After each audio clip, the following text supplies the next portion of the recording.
One is the loneliest number that you'll...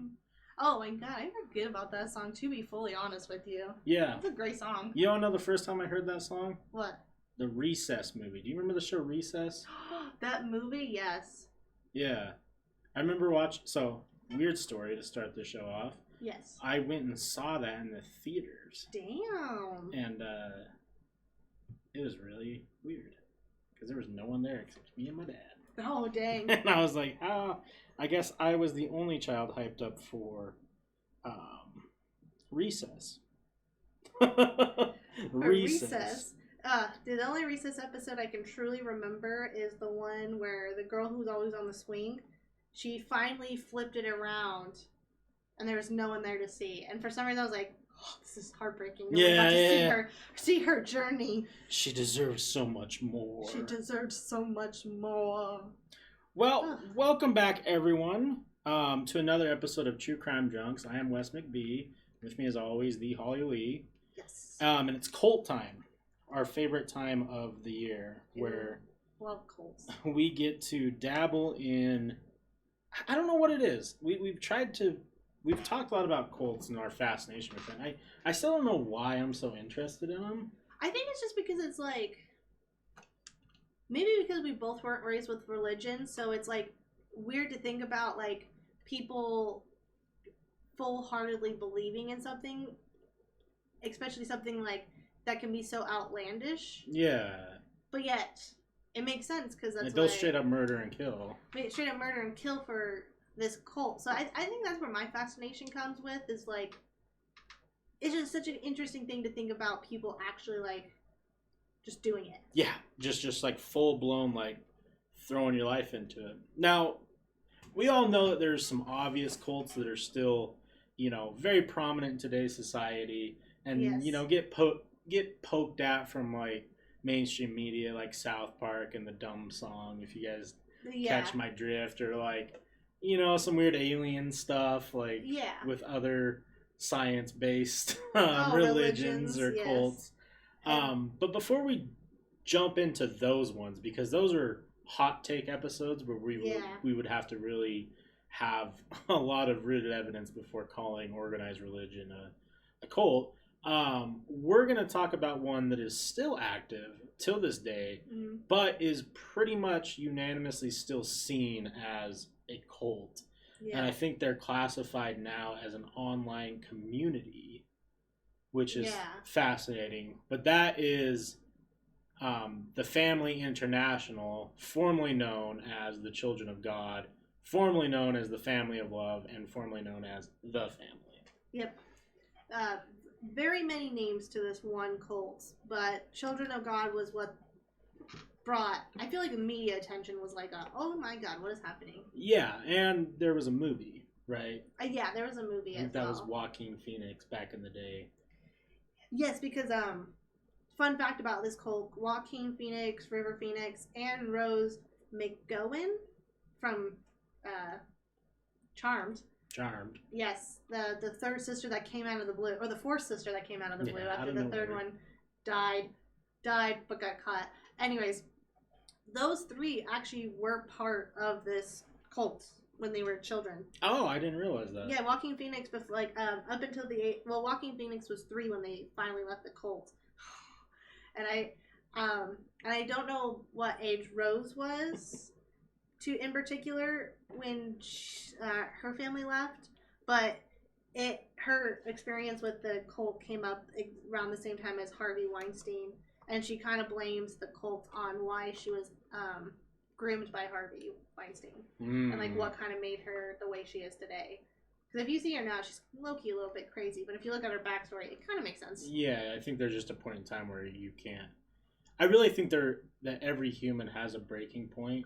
Yeah. And I think that breaking point is different for each individual, but there's only so much shit you can go through mentally before you just snap. You just snap. I think so. That's why if you look at it also, like a lot of like child actors, they always have a snapping point.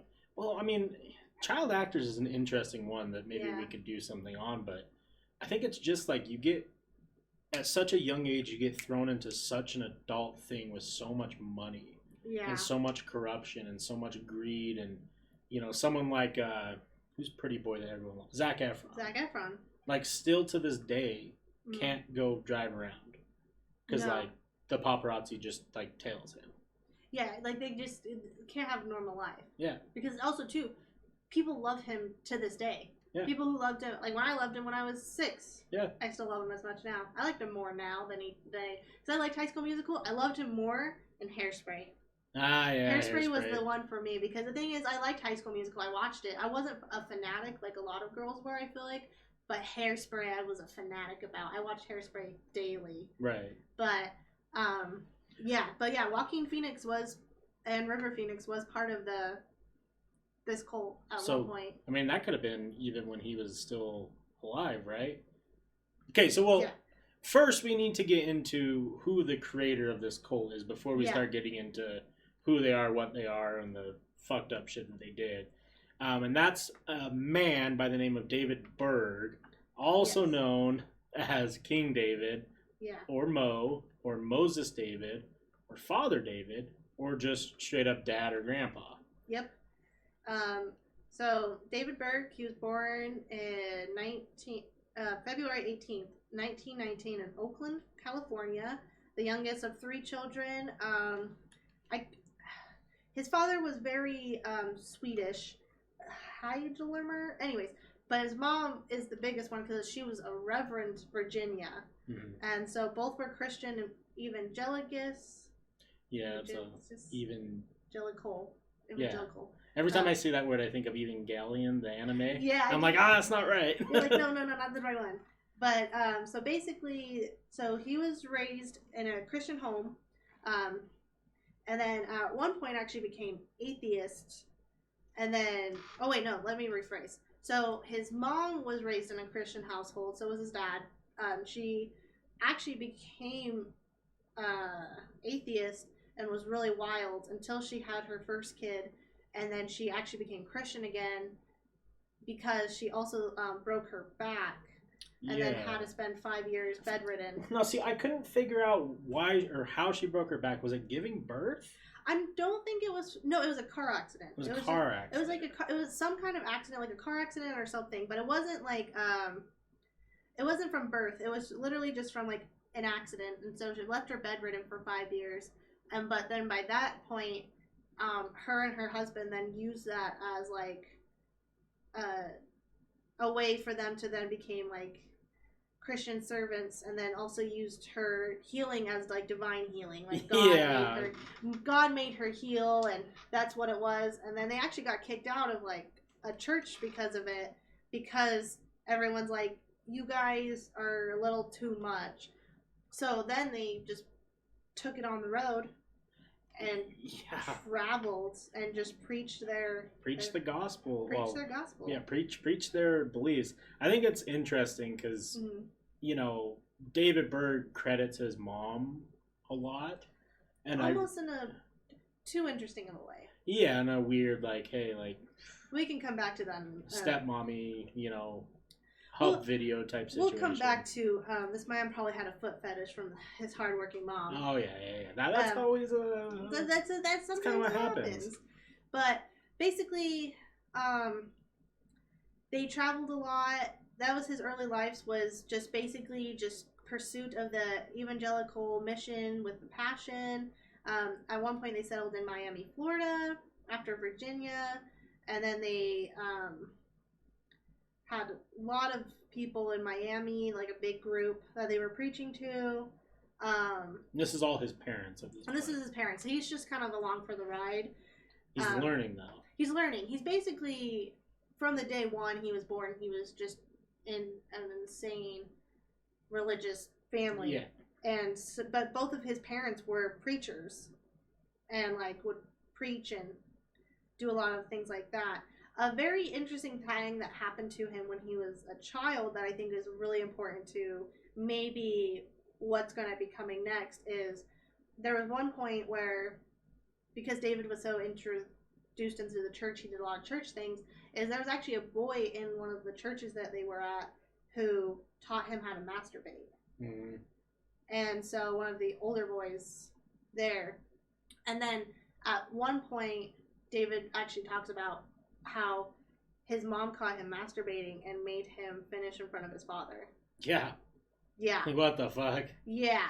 So even at a young age, this kid, or this guy, went through quite a bit because they were moving a lot. He only really knew religion, and he definitely developed some childhood trauma that then turned into this cult that's going to be coming up. Yes, and I also found somewhere in my notes I had written down that he claims that, right here, that he was sexually abused at the age of 3 by like a Hispanic caretaker. Oh, like a babysitter? Yeah, like a babysitter caretaker situation. Yeah, and then they also say maybe even like a German nurse. Yeah. Somehow.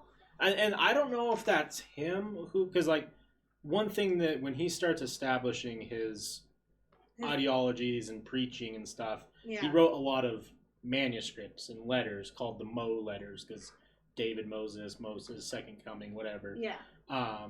So I don't know if that was him proclaiming those things because he was getting in hot water for doing said thing he claimed had happened to him, or if these are documented things. But regardless, if he was abused at a young age, this is just adding on top of the fact that, okay, abused at 3, was taught how to masturbate, and then had to do something that is... no child should do.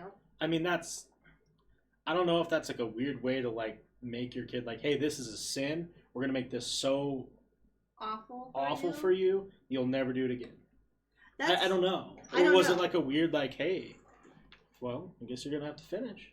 Yeah, I don't know what it was. It's fucking gross regardless. It's weird regardless, but basically he then, in the late 1300s, or like 30s, I was like, 1300s, 1930s, his mom, Virginia, returned because they were established and she just wanted to get back on the road. So he accompanied her for like 10 years while she preached, and he just accompanied her and just acted like her chauffeur, kind of like a song leader, just like her assistant. Yeah. And kind of just like learned from her what it was like, what it means to preach to other people. And you know what?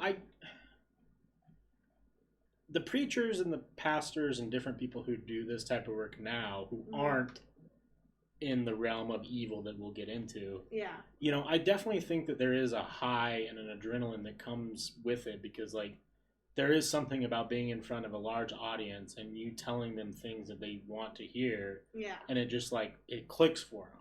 Yeah. It's like, I equate it probably the same feeling to, like, if you're a stand-up comedian. Being able to make, like, a large audience laugh. Yeah. It's just an amazing feeling. It gives you this kind of sense of, like, almost like a purpose. Yeah. And, like, just, like, this endorphin rush and things like that, because... So if he's getting that at such a young age, I imagine the only way that he'll be able to feel happy with his life is to continue doing something like that. And that makes sense to me, because, like, it's what he does, but... The weird part is about David Berg as a whole is, like, I don't know what he really believed in as far as, like, because I know the beliefs of, like, and we'll get into it a little bit. Yeah. But I don't know if he bought his own shit or not. Like some of these people do. Like, they truly believe that they're the second coming. Or if he just was like, easy way to get power and money. And just easy way to just get what I want evil. Done. Yeah. I'm not really sure. I would assume he believes some of it to an extent, only because he did create his own religion. So it's like, do you really believe it if you're creating your own? Right. Kind of, I don't, like, just kind of things like that. He did go to ministry high school in 1935 and graduated. And, he attended some college, but it's not on record if he graduated. Yeah, it's like a business administration kind of college, which, I mean, makes sense. If you're a preacher, you kind of have to understand business to get money and actually keep a church going. Yep. So that takes a lot of work. But then he became a minister. He gets married, has multiple kids, and then... Yeah. So, it's interesting. So, he followed in his father's footsteps, right? Yeah. He became a minister at the Christian and Missionary Alliance. And then, once he got into it, they placed him in Arizona. Yeah. However, he was expelled for differences in techniques or in teachings, like how they wanted stuff to be taught, Yeah. as well as sexual misconduct with a church employee. Yep. Now, I don't really know exactly where that falls under, but he claimed that he was trying to break down racial divides. Yeah, which... when questioned about the sexual misconduct. So I don't know what that means. Yeah, I don't know if he had sex with someone of a different race. Because they never say if he did or not, kind of thing. So that's why I was kind of like, oh. But if we're only like super early into this, right? So yeah, this is... We've had potential abuse as a child, documented weird situations with his parents. Yeah. And sexually active at a younger age. Yeah. And then now sexual misconduct. Yeah, and infidelity with his wife. With his wife. Who his wife just knew. Because he's also on the road sometimes, too. Yeah. Once in a while. And she knew the whole time he wasn't faithful the whole time. Right. She knew that he was doing that. That's why when this then came out, she was like, happens, I guess. So he was expelled from... the Christian and Missionary Alliance, but he was given an opportunity by a friend to go work at a missionary training center for something called Soul Clinic, which I didn't really dive into, but it's documented. You can go look it up if you're interested. Yeah. He got an opportunity to go down there. The problem is, and this is why I think maybe David did believe in a lot of higher power things. Yeah. He was very aggressive towards public schools when they talked about evolution being taught as fact. Yeah, because this was also during the time of, like, right before 1968. This was, like, 65, 67, around that time. So this was, like, I think right before, it was some Texas case about... something in it versus evolution, because it was like this teacher who wanted to teach evolution in high school, and then they fired him, and then they were fighting about it because it became a lawsuit. It became a big lawsuit, and then it became like a... Anyways, but yeah, he was a very big anti-evolution teaching. To the point where he would get physically aggressive, and he got in trouble with the law a little bit. Yeah. So he decided to pack his family up and move to Texas to continue working at this soul clinic, doing missionary training, and I guess Texas was kind of the hub of this company. Yeah, makes a lot of sense. It makes a lot of sense. And it kind of sounds like for several years he kind of floated down there, did his thing. There wasn't much about David Berg and whatnot. Yeah. Well, let's fast forward to 1968. Yes. That is when David, his wife, and his children founded the organization known as the Teens for Christ. Yes. And that was in Huntington Beach, California. Yes, because what basically David did is, he used his children the same way his parents used him, and during that time it was hippies, free love, and all that stuff, and music and Christianity was a really big thing, but it was also kind of still like a questionable thing, but it was also like a free love, loving one another because we're all God's children kind of mentality. And so David would actually send his kids out to sing, and they actually opened up a coffee shop. Yeah. And his kids would play, and they would do their preachings and their teachings there, to the point where a bunch of teen hippies would come and wanting to learn, and then also learn the songs and preach themselves. So that's why they created the Teens for Christ, because it was a vibe, honestly. It was the teen hippies. They were having a great time. And then, because he would use his daughters. The reason why I'm bringing up he was using his daughters to basically sing and bring in a group is for a later factor into the church. But that's why the thing. Yeah, we'll get into that. That's a fuck. Yeah, that's the biggest fuck shit that we'll get into. And I have statistics that are gonna gross people out. Yeah, it's pretty rough. But yeah, it was during the free love time period. So everyone was kind of like buddy and like, hey, well, let's go learn about this new stuff. Maybe let's do some acid. I don't know. We'll go have a good ass time. They just didn't want to institutionalize churches anymore. And he managed to get a pretty good following. They say somewhere around like 40-ish people that were like dedicated to Teens of Christ. Yeah, 40, 50, yeah. And like you said, they would walk around and preach and, just talk about Jesus. Yeah, they just chit-chatted. Chilling with Jesus. Mm-hmm. And then in 1969, David actually left the group and created his own group called Light Club, which later is what became known as the Children of God. The problem with my research, and feel free to hop in if you know anything else, is like there's a time period between 69 to 72 where there's just not a lot of documented stuff. I think that this was like maybe grind period for David, meaning he was out like trying to work and get people a part of his organization and kind of start like building this Children of God situation. So at that point, around 1972, he had somewhere in the realm of 120 to 150 members. Yeah, because basically what he did was, because of how well they did in California with it, he basically just packed up his kids and just did it all across America. Right. Why are cult leaders always looking so fucking crazy? Oh, That's a thing. Yeah. He was a crazy looking motherfucker.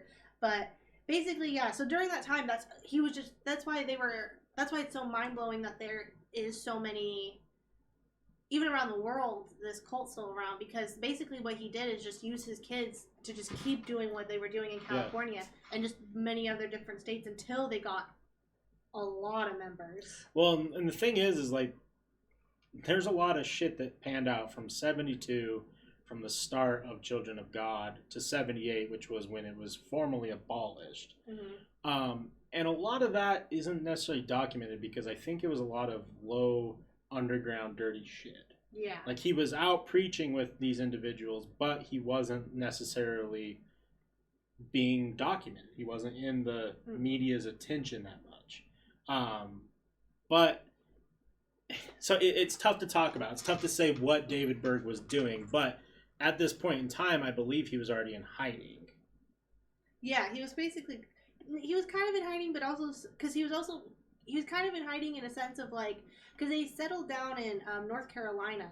Yeah. And that's when the communes started coming into fruition. Right. Because they then started because basically in North Carolina is where he had his base for a second, and then people weirdly started flocking to him. Right. And living in that area. He definitely had a lot of people who believed the same shit he was believing in. Yeah. And then, because what he would do is then send out letters of what's going on. The Mo letters. So, Children of God was formally abolished in February of 78, but this isn't the end of him at all.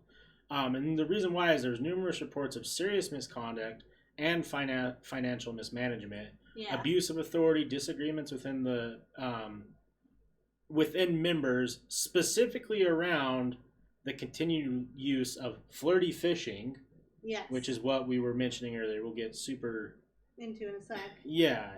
And through a roundabout way, they abolished Children of God, but then only a small percentage of the members left. Yeah. I think it was an eighth of the whole membership decided to dip, and then the rest of it stayed together and formed the Family of Love. Yeah. Which continued pretty much the same exact practices. Yeah, it didn't become the Family International until I think 2004. Yeah, fairly recently. Yeah, recently enough that it's like, is this still go on? And so let's talk about flirty fishing. Yeah. Because I got some fucked up shit. So flirty fishing was a concept that David created where he would encourage female members to show God's love, quote unquote, was a quote from him, through sexual relationships with potential converts. Yep. Meaning, if you need me to put that in different terms, the women of his following would go out and use sex as a way to bring men into the cult. Yeah. And especially after one time a member of the group first had talked in tongues, was basically because he had sex with two of the female members in it, and he came out and he was like, I'm finally free of these chains, and made a big fiasco of it. And then it just kind of heightened if we use the female, I think one of his daughters actually describes it as Bible religious prostitution. Yeah. His daughter actually described it as that. And listen, there was a picture that I was trying to get up top that was one of the most gangster looking pictures I've ever seen in my life. Yeah. So it was David dressed up in like a suit. Yeah. Looking kind of fucking like, hey, I'm gonna take over this world. Yeah. With all these women surrounding him. Yeah, he had like 30, 40 women. And listen, I'm not... You would probably think like, oh, these women who are a part of this cult must be atrocious. Complete opposite. No. Very beautiful, very good looking. They definitely had that 70s like Cher aesthetic, hippie aesthetic. Like they were babes. They were babes for the time. So like the idea of like if you were out at like an event or a bar or whatever, and this chick came up to you and be like, hey, like you religious? You religious? You want to go hang out? Yeah. And then like they show God's love. Yeah. And then like who's gonna be like, oh, you want me to go hang out with you at this like religious thing? All right, maybe I'll get laid again. And then you go and then you see like, oh, free love everywhere, all these women. Yeah. And it just kind of like starts this whole entire situation. So I'm gonna give you guys some numbers. Yeah. So according to TFI, which is the Family International, over 100,000 received God's gift of salvation through Jesus, and some choose to live the life of disciples and missionaries as a result of flirty fishing. Yeah. 100,000 people. Damn. Okay. And then researcher Bill Bainbridge obtained data from TFI suggesting that from 74 to 87, members had sexual contact with 223,898 people while practicing flirty fishing. It makes sense, because one of the biggest things that Bergs taught was sexual sharing to all of his followers. Listen, this was right during like a lot of sexual diseases starting to sprout up. There is no way that it wasn't just rippling through this community. Oh yeah, I think they actually had to disband one of the locations because of an AIDS outbreak. Yeah, I wouldn't be surprised. Especially because this was during like the AIDS. Yeah. I want to say, was it a pandemic? Kind of, yeah. But basically, to add on a little bit more to that, are we going to get into the children aspect of it? Yeah, I think that we probably should.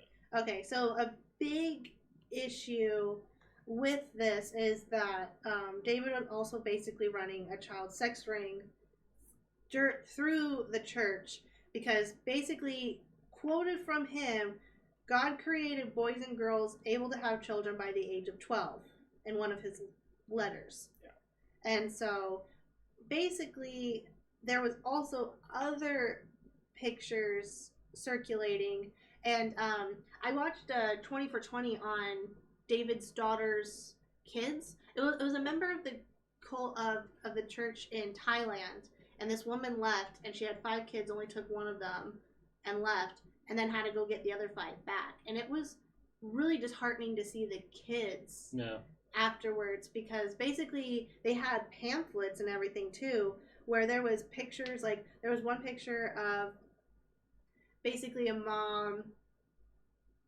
touching the little boy in his privates and basically being that's okay. And then there was like another one. Up. There was another one where it was like a mom laying with almost like an infant, a toddler, with her hand kind of suggestively on close to his area. And then in the caption on the picture was, well, they told us to go to bed. Yeah.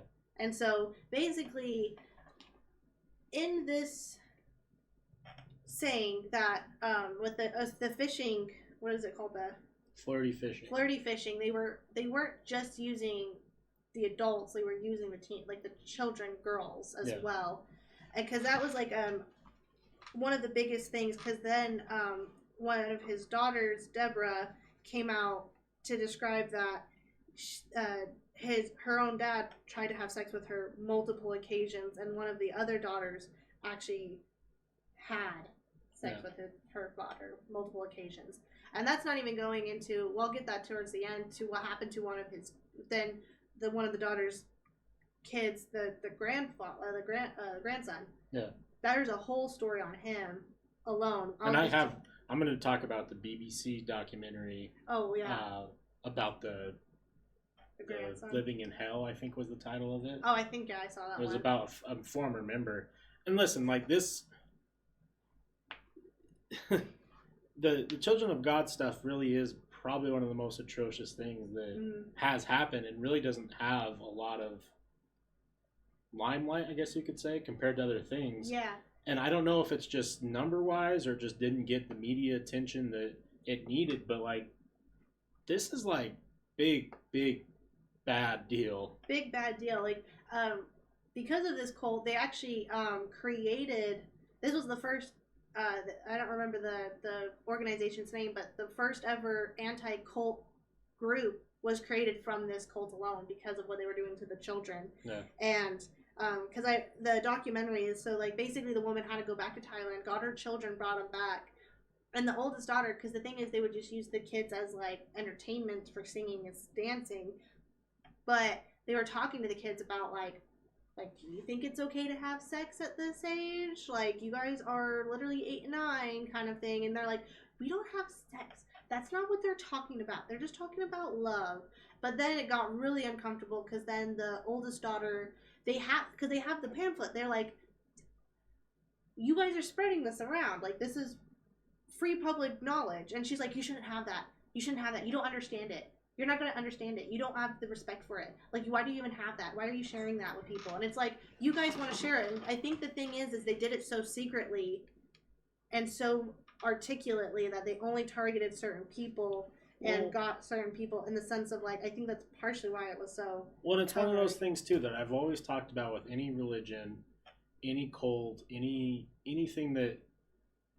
If you're taught at a young age that this is how life is, you're not going to know any better until you expand your perspectives. Right. So these kids don't know any better. They don't know jack shit about what's going on in their life. They don't realize that it's wrong. They don't realize that it's bad and fucked up and it shouldn't be happening to them because that's all they've been taught. Yeah. And it's deplorable. It's probably one of the grossest things that I've had to go through is hearing about the fucking... I mean, this was, like, legitimately, like, what we talk about is going on in our world with, like, child sex trafficking. Yeah. This is legitimately, like, a case that we know of that has for sure happened, and I'm willing to argue that it might still be going on. Yeah. And, I mean, in some places, because the thing is, too, at some point, David actually goes to London, England, spreads the cult there, gets caught, goes to France, and then... There's communes in Thailand, Japan, other Asia countries. Multitude. Their website is still up to date. Still up to date. You can literally. They have a podcast.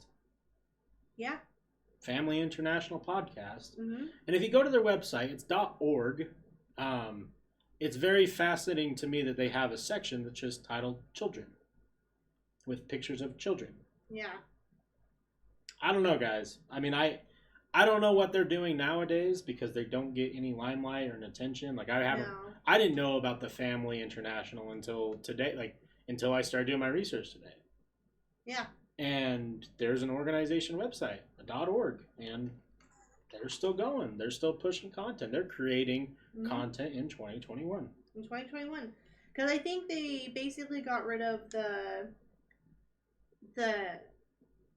child's pornography or saying it's okay to have children at some point. I think kind of soon when David passed away is when they kind of like stopped it. Because he died in November 1994 in Portugal. Yep. And he was hiding since like 71. Yeah, because see the thing is they knew he was doing some because the thing is people were trying to stop him from child abuse, but unfortunately just never somehow got him caught. So enough. After his death in 1994, his wife at the time, Karen Zerby, or aka I guess Maria Berg. I don't know what the fuck's up with these people and all the name changes, but you guys do your thing. Yeah. She led the family, and there was 6,000 adults and 3,000 children as members of the family worldwide in 50 countries. And there were still investigations of the family for child abuse, prostitution in Argentina, France, Spain, Australia, Venezuela, and Peru. Yeah. So even in the late 90s, they were still investigating at least child abuse and prostitution things. Yeah. Because the thing is, it's also about David's family is like the granddaughter talks about basically her experience with David was being like sexually abused and stuff, and like other members remember her having these like mental breakdowns, and then what they would do is they would give her an exorcism and she'd be okay for a few days until she just broke again and just kept breaking basically. So I got some information about the family from 95 to about 2003. Yeah. Like I said, his wife, who I'll go through the list of names, right? So Karen Zerby, aka Mama Maria, aka Queen Maria, aka Maria David, aka Maria Fontaine, assumed leadership of the role. And then in 95, the group introduced the Love Charter, which defined the rights and responsibility of charter members and homes. The charter also included the fundamental family rules, a summary of rules and guidelines from past TF publications, which were still in effect. In 94-95-ish area, the British court case ruled the group, including some of its top leaders, had in the past engaged in abusive sexual practices involving minors, and had also used severe corporal punishment and subsequential of minors. So it was found that this was going on. He found that by 95, the TF had abandoned these practices and concluded they were a safe environment for children. Nevertheless, he did require the group to cease all corporal punishment of children in the United States. In the United Kingdom, and denounced any of Berg's writings and were responsible for the children in TF having been subjected to sexually inappropriate behavior. Yeah. So in 95 is when the court case happened, and this guy pretty much said like, okay, well, it is a safe place for kids now. Now, but it wasn't before. Listen. How many years do we have to keep going where stuff keeps popping up in mainstream religions of abuse? Yeah. And you guys don't think that this group that was created around abuse and only stopped in 95 because they were told to? Yeah. Wasn't it like 2006, 2010 when it came out about the priests in the Catholic Church? Yeah. The Spotlight movie kind of came out and was like, or not the movie came out, but the story of it, or the story based off of the movie Spotlight came out, and it was just basically these reporters being like, this is an actual thing we have evidence on. Yeah. Where it's like, but we know if we produce it, we're gonna get fucked. We're gonna get killed probably. We're gonna have death. They got death threats. They got so much bad rep from it because they were just telling the truth, because that's what the Catholic Church did, was they just moved different priests when they had issues. Right. With yeah, you just move them. You just moved them when they had an issue with child. So what I did is I went to their website and I copied and pasted their statement, their mission statement. Their mission statements. I'm gonna read it for you guys. This was updated like this year. The Family International is an international Christian online network committed to sharing the message of God's love with people around the globe. We seek to bring hope and spiritual renewal through the unconditional love of Jesus Christ that knows no borders or boundaries of race, creed, or social status. We strive to make a difference in our world by offering spiritual solutions for the challenges of life and translating God's love into actions and manifest kindness and compassion and improve the lives of others. We endeavor to follow the example of Jesus, whose ministry was to preach the gospel, to heal the brokenhearted, to proclaim liberty to the captives and recover of sight to the blind. The Bible, Luke 4:18 in KJV.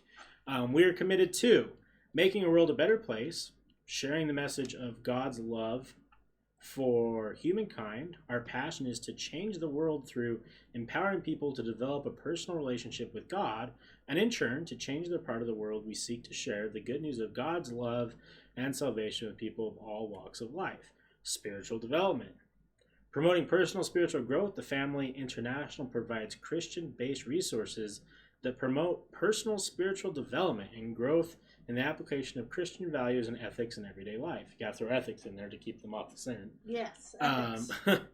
And humanitarian assistance, enhancing the quality of life for the disadvantaged. Member of the Family International engage in mission works representing a wide range of humanitarian efforts seeking to meet the needs of the underprivileged, displaced, and those without hope. So that's their mission statement. And honestly, it sounds like a carbon copy of what your mainstream... Yeah, like they did their research and they really... I think the biggest thing is they just are saying, hey, you can have a relationship with God without going to organized religion, which honestly, at the core of that statement, is a lot better than, I think, organized religion. But I digress. I still think there's some shady shit. Yeah, mostly because, like, I watched this interview of this girl who's, like, 25-ish. She was raised in that. And she's like, this was like a couple years ago, it came out with her interview with it. Yeah. And like how her grandfather... Is it this lady? No, that's the actress, Rose. Oh. This was like just a random podcast that I happened to come upon. But she basically was talking about how like, they also like, they're kind of also like in a military in a sense because you're stationed in a certain commune and at some point you get moved. Yeah. And they just move you in like a thing. And it's just like, They have a structure, they organize, and the thing is, she remembers like talking as a kid, just being like, yeah, there was multiple times where she would have to just stand on the street and just like preach on the corner as like a kid. Right, and you're right. Joaquin Phoenix's parents were involved in this. Yeah, because I think Joaquin Phoenix was 3 when they left. I don't know how old River Phoenix was. I think he was a bit older because I think River Phoenix, a lot of the issues that he had. As a child actor, and then on top of that was raised in that. So I think River Phoenix was abused as a kid. Yeah, it's fucked. If I remember correctly, reading about, he was abused. Yeah, and that's why Joaquin Phoenix was lucky that they left when they did because he knew he was next, kind of thing. Yeah. So what I'm going to read is BBC's article. I don't know if they did a video on it or a documentary. It's called Hell on Earth, and it's I'm probably gonna say her name wrong. Verity Carter. I read that as Variety, but I don't think that's right. Yeah. Something Carter. She says growing up in the I slid past the title here. Growing up in the cult that encouraged sexual contact between adults and children was hell on earth. The 38-year-old says that she was abused from the age of 4 by members of the Children of God cult, including her own father. Alexander Watt was convicted in February after admitting 4 charges of sexual abusing Verity. Sorry if I'm butchering the name. And another child in Renfrewshire and on the east coast of Scotland in the 1980s. He wasn't the only one who did things to me that when I was growing up, is what she said. So she grew up in this cult. Her own father abused her, along with several other members, and this was just common practice. Yeah. Just what happened in this cult. And this was the 1980s. Yeah. Put it in perspective. That really wasn't that long time ago. No, that was 40 Welcome years to the old. Jungle was trending. Excuse me, it was the #1 song on Billboard. This was not that long ago. It was not that long ago.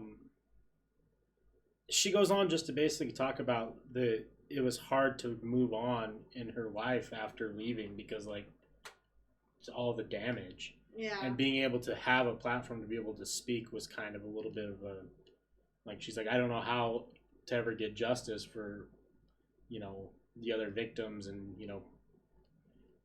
put away all the people who did it. But being able to at least talk about it on a higher level was allowed for her to kind of like get a little bit of closure. Yeah.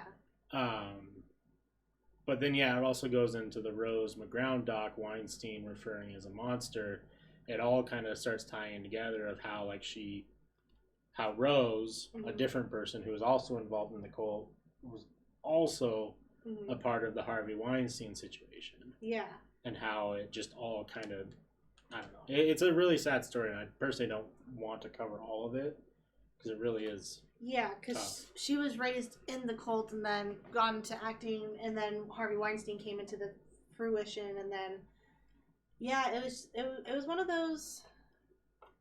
It's just one of those sad stories that, like, mind-boggling to me. That this is still an active religion, like, to this day, like, people are leaving and speaking out. Like, you can honestly, the amount of interviews with different people in different walks of life having gone through this cult is outstanding, just because it's like so many people, and it's just like, because basically when the anti-cult group came into effect they were basically saying, hey, this is what's happening to the children. Yeah. This is what's happening to the children, and that's why a lot of people started leaving, is because they realized that the children were being abused. Yeah, and it's just, I don't know,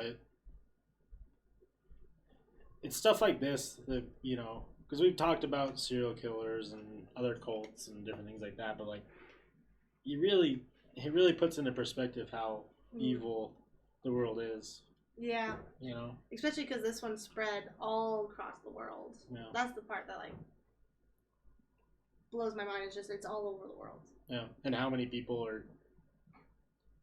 It's like you try and pretend that there aren't these people who would abuse children and, you know, on that scale, but then, like, you hear shit about this, or you hear stuff about, like, the FLDS, or you hear stuff about, like, the Warren Jeffs group. Like, you hear stuff about that, and you're like, damn, that happened while I was alive. Mm-hmm. That shit's still going on. Sex trafficking is bigger than it's probably ever been. Yeah. Blake Lively does a really good speech on child pornography, and, like, how easy it's, like, 2 million files are shared apart child pornography every 10 minutes. There was that one case where the dude got caught with, like, I might be misquoting, but I swear it was like 80 terabytes. I wouldn't be surprised. CP. You know, like... Yeah. Like, what? Yeah. The fact that that much even exists? Yeah.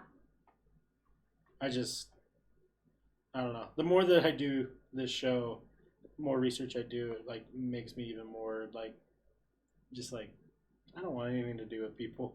Yeah. The thing that kind of blew my mind about this case, or this story in particular, was because we were talking about wanting to do a cult again, and, like, oh yeah, let's do cult. We didn't want to do Manson just yet. We'll do that one later. Yeah, we'll touch on it. We'll do it eventually. It's just it's been covered so much, and it's so out there, and everyone knows about it. We're not going to be able to bring anything new to the table. Yeah, it's just going to be a fun, easy episode for when we're busy. But it's just, like, the fact that when we were searching for cults, this one came up, but, like, I didn't really, like, I heard some things about it. Like, I knew Walking Phoenix was a part of, like, a child abuse cult, but I didn't really fully understand that it was Children of God's abuse cult. And that's when I was like, why haven't more people talked about this cult? Because it's, like, still currently going. Maybe because of the name changes, but, like, still. To me, it blows my mind. Okay, because, like, I don't know any of the active members, or I don't know. But you would think that if they truly, truly had good intentions, and they had an idea, and they wanted to, like, do good in the world, why would you not just start your own, like, eliminate anything to do with the family name? Yeah. Like, get rid of all that because of the past. To me, it's just strange that they wouldn't. Unless there's money involved, like, I couldn't imagine that, like, there's that much money, unless there's shady shit going on. I mean, the girl that I watched the interview on, her grandpa's the accountant for them. So they have, like, accountants who are dealing with the money and, like, probably investing and making more. Yeah. And, like, spending it a certain way. It's just, you know, I mean, that's just kind of like how, like, any small church is, like, able to run is just donations and people just giving up their money. Sure, But I just, it's weird. I don't know. It's just weird that it's not. This one hasn't. I don't feel like I've heard about this one as much as I've heard about the other ones. As a society, we should really start working on not giving our money to religious things. Yeah. Because God doesn't want your money. No. The money that exists now wasn't even there when Jesus was around. So why would Jesus and God want our man-made dollar bill? Yeah. Come on, guys. Yeah. Doesn't make sense. I mean, that's like my uncle left. He believes in the kind of like the Mormon Church and things like that, but he doesn't believe in organized religion because he's like, I don't understand why any religion would need money from me if God's really there. It's pay to win. Yep. He's like, I don't need to pay to get in. I should just be a good person and get in. Yeah. So that's what his belief is, and I agree with that completely. Yeah. I just don't think I think if you want to donate to it, sure, but to have a force to be good member, you have to give money. I think a lot of mainstream religions are moving away from that because of so many conversations that go on social media and podcasting and whatnot about people being like, wait, why are people paying? Yeah. Why do they have to pay? If people want to donate, more power. But there are religions where it's structured that if you're not giving tithing, you're not getting into the best heaven. Right. That seems really weird to me. Yeah, I just, the whole organized religion just never made sense to me, and I just... No, me neither. But that's, that's a weird part, is we share similar opinions on religion, so it's tough to really talk about it, because we're like, we agree. Yeah, we need a different perspective. We need someone who's hardcore, we gotta give the money to the... Yeah, so someone that understands that can, I guess, maybe just explain it to us. I don't know. Yeah. You can tell me. I get it, right? The tithing is supposed to go to, expanding your religion, missions, and helping your community, but, also, I guess, investing in business, right? Yeah. That's not what it's supposed to be, but that's... kind of what it is. Yeah, go check out some of the recent lawsuits around our good old church here in Utah. Yeah. So that's a big one. Weird how they aren't doing what they say they're doing with the money. Yeah, weird how that works. Weird how it works. So anyways, let's talk about what's coming up. So I know that you had just moved, so you're kind of getting established into your new spot and kind of getting set up and fully back into a living situation. But we have talked about in the near future we're going to start doing weekly episodes, but it's going to be, if, for example, the first week of a month would be both of us here doing an episode. The second week would be one of us individually doing an episode. Yeah. Third week, we're back together. Fourth week, the other person does an episode. Mm-hmm. So that way, we're pushing out more content. Yeah. We're doing an episode every week, but we're also, able to do ventures on our own that allow us to, if there's, a smaller thing that isn't good for two people to discuss, we can discuss it and still get out that content. Right. So I'm excited for that. I'm excited for that too, and I think it's going to be really fun. And I think we'll have a lot more knowledge on the world. Knowledge. I'm in the Hollywood Hills with my Lamborghini. Have you ever seen that guy? Yeah. You know what's better than this Lamborghini? Knowledge. Knowledge. Oh my gosh. Yeah, that guy made millions making memes. God. So I don't know when you would like to start that, because I know that you still have a little bit of unpacking. Probably in the next month or so, I would assume I'd be completely ready to start it, because then I can also do research and have files on each case and get ready things. So I'm thinking next week we'll be off. Yeah. Then we'll come back. We'll do the psychology test. Yeah, the big episode. Yeah, the big episode. That's going to be real long and fun. What do you think of the book so far? I haven't finished it all the way through. I haven't either. It's hard to listen to. I had to start it twice. Yeah. I had to restart it because I kept getting lost in what was happening.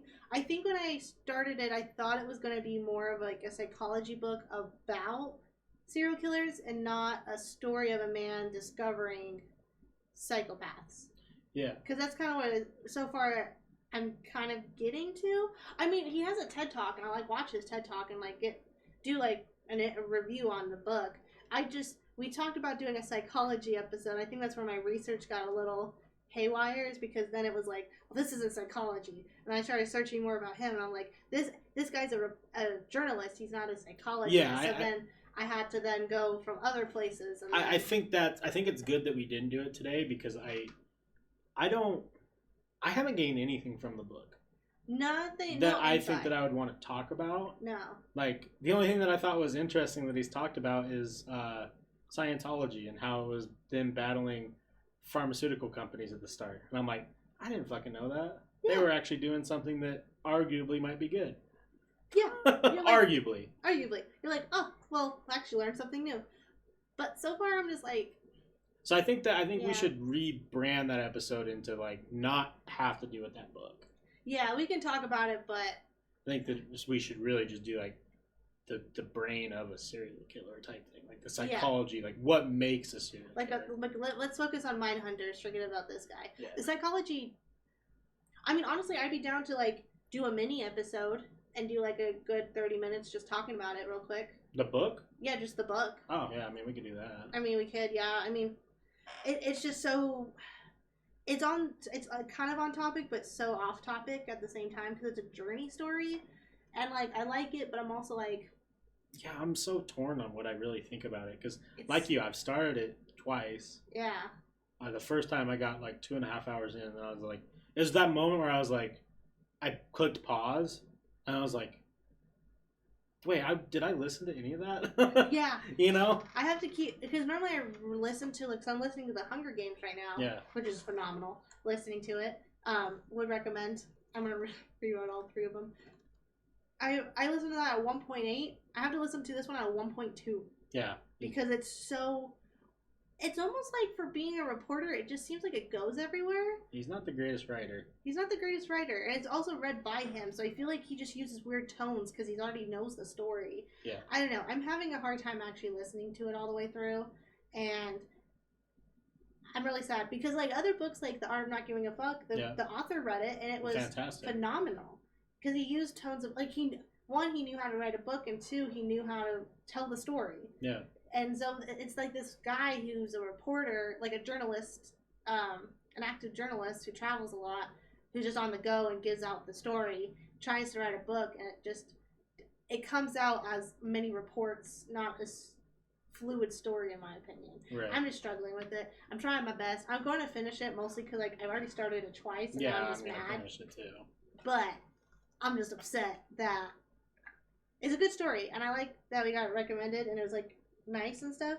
It just, definitely wasn't what I wanted or expected. No, and I was I have more stuff ready to talk about, like actual psychology versus, I don't know what I would talk about in the book yet. The thing is, I don't know how that would tie into our psychology of it. I don't. Because the thing is, it's like, I don't even know how many. Because psychopaths are, it's like some serial killers would definitely be defined as psychopaths. Yeah. I think that's the point, maybe, because it's like a psychopath. My favorite comedian got diagnosed with being a psychopath. Who? Shane Smith. Oh, I didn't know that. No, I think it was a psychopath. But the thing is, because he doesn't have any urge to harm anybody, he's like a functioning one. So it's not an issue, but it kind of makes sense why his dating life is so hard.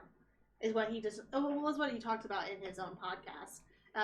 You can listen to his podcast, which is fucking hilarious. Yeah. But the thing is, it's like, I know a lot of serial killers, have been diagnosed with, like, being a psychopath or a sociopath. But, like, how does that really...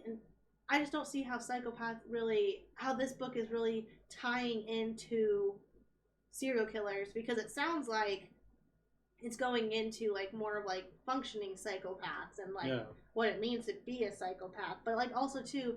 He's not even a licensed therapist. No. He's just a journalist that's went on this journey. So that's why I'm at the part where he's like talking to the guy in the asylum. Yeah.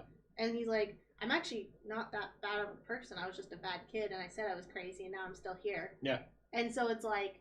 Yeah, and the whole thing was like, once you are diagnosed as a psychopath, you're pretty much fucked for the rest of your life. Yeah, and that's the thing, and I think that's then, like, now the research is showing, like, no, you can be a functioning member of society as a psychopath. It just depends on where your brain goes, because then it flips to the psychopaths and the serial killer aspect. Well, that word, just like schizophrenic, has such a like a bad connotation. But in reality, there's plenty of both who live everyday lives. They just struggle with that part of it, but they have it under control. Yeah, and that's the thing, and then that's why this book is just hard, because it's like I just don't understand. Yeah. And I just like I'm like where is this going? I don't know.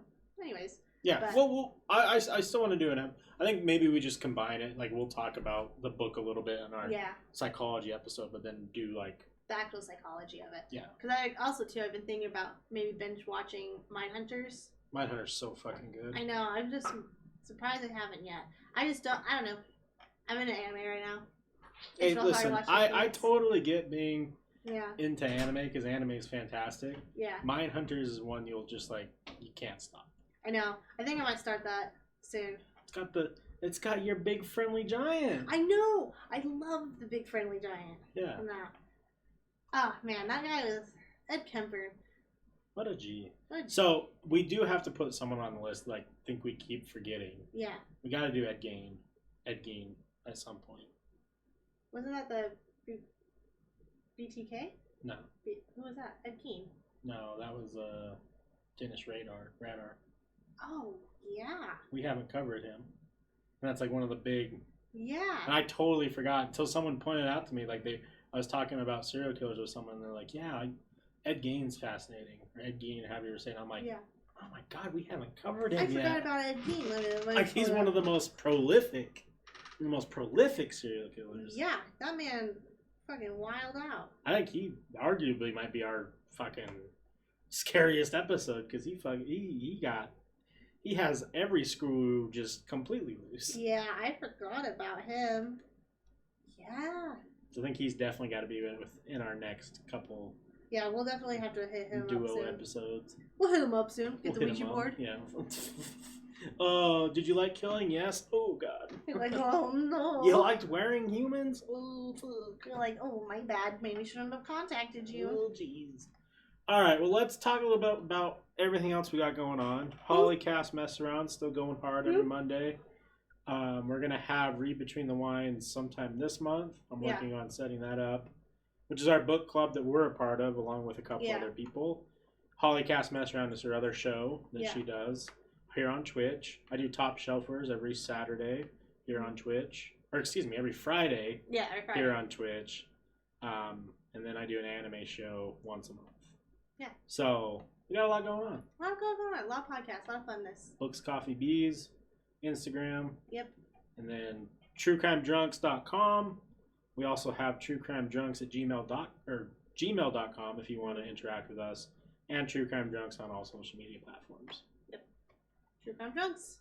So go follow us. We'll be more active. Yeah. I mean, we're actually pretty active on all of it. So yeah, you do better. We do what we do. We do what we do. Yeah. Thanks for tuning in, guys. Yep. So we'll be back not next week, the following week with our psychology episode, and then by that time we'll decide whether or not we're going week to week. Yeah, we'll go from there. See where we're at. But thank you guys, everyone who watched live, and everyone who is on our streaming platforms, Spotify, iTunes, Anchor. You guys know who you are. Thank you for hanging out, and we'll catch you on the next one. Catch you on the flip.